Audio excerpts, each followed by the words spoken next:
Gwen Gardner and Kathleen Bartlett assure us they're not members of a banned 1080 group, and their picnic in the 1080 drop zone was no publicity stunt but an innocent outing. Their story is a warning to everyone to keep an eye out for danger signs.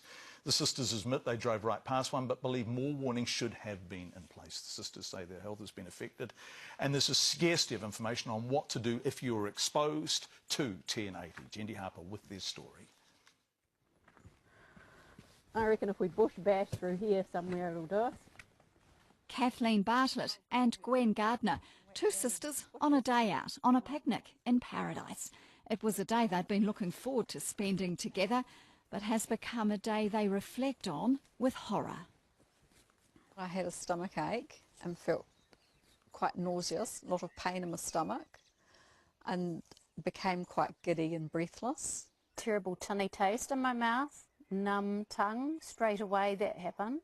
And each night since I'm coughing, and I'm still coughing to this day. Apparently my B12 is so low that, fatigue is one of the huge signs of it.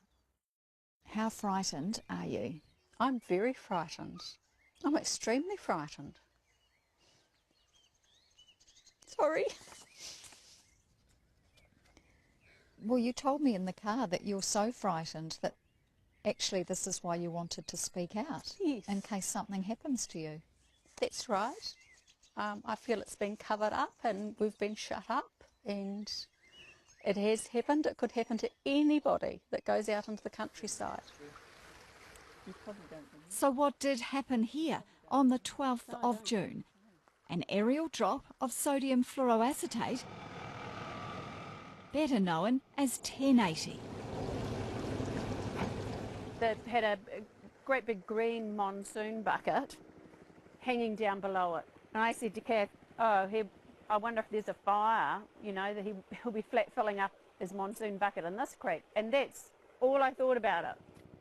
As the helicopter flew directly overhead, the women say the air became thick with dust. I had to put my hands over my face and put my head down because the dust was blowing in my face. So, unaware they were picnicking in a 1080 drop zone, the sisters stayed in their picnic spot a while longer, until Kathleen's health took a turn for the worse. She says she could hardly breathe and struggled to walk. It was only then that Gwen noticed the 1080 pallets. I just ran back to Kath, just yelling at her to... Well, I heard you screaming. Yeah. Get your ass out of here. Yeah. 1080. Since then, the women have had an anxious few months. Fact sheet. Mailing list. Scouring the internet for information. Nothing. They say medical professionals have been unable to offer advice on what to do next and what they might be facing. Kathleen says she contacted the National Poison Centre.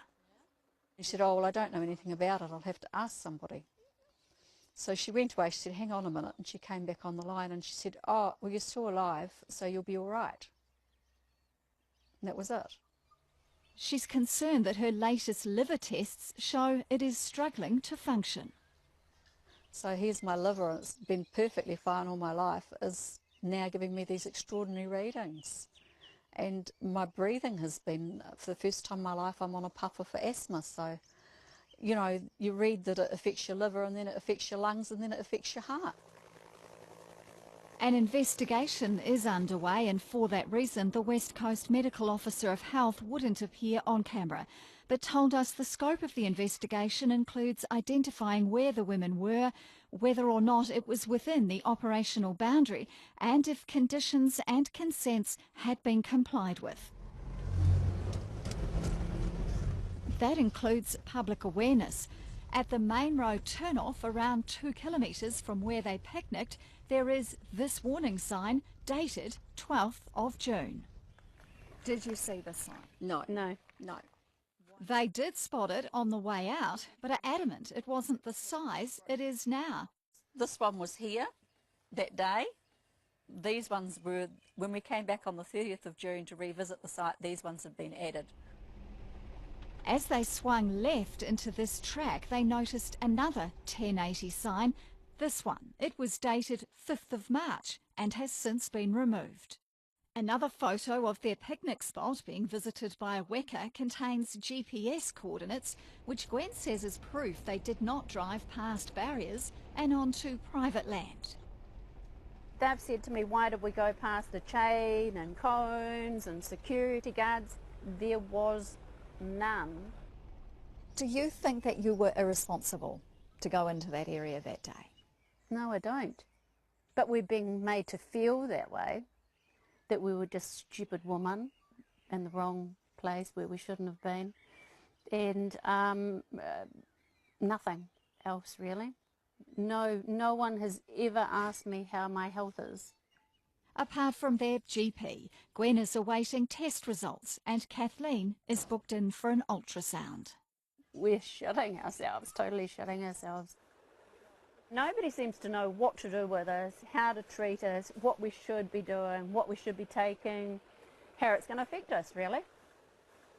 Jindy Harper reporting. We're going to let you know what happens there. Medical Officer of Health Dr Cheryl Brunton says the current focus of the investigation is the women's health and their complaints of ongoing health problems. After the break, the world of Judith Collins you don't, well, I was going to say normally ever really get to see.